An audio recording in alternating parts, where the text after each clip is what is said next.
Una sa lahat, riding in tandem, biglang binaril ang isang lalaki sa Quezon City. Ang gunman, isang ama na gumanti lamang daw sa taong gumahasa sa kanyang anak. Kasabwat niya sa krimen ang kanyang bayaw. Ang buong detalye kaugnay yan, abangan. Magandang gabi, Pilipinas. Sa Frontline tonight.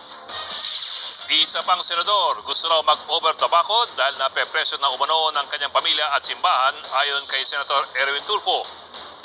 Puganting si Senator Bato de la Rosa na ispatan daw na sumakay sa yate papuntang probinsya. Alingas-ngas ng banta sa Malacanang sa Independence Day, June 12, bali-balita. Ang palasyo naman may babala sa mga anilay kampo ng kadiliman.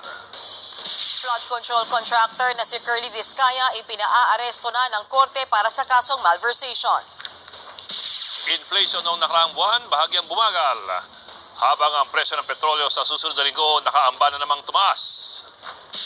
Ngayong tag-ulan season na, Bagyong Esther at Habagat nagpapaulan sa malaking bahagi ng Luzon.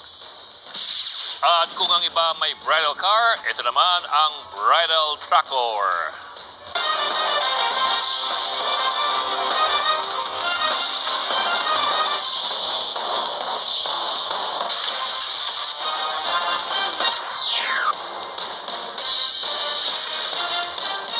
May alingas-ngas daw ng banta sa Malacanang sa June 12 kasabay ng Independence Day. Ang palasyo naman may babala sa mga anilay kampo ng kadiliman. Nasa frontline ng balitang yan si Alexis Ebue.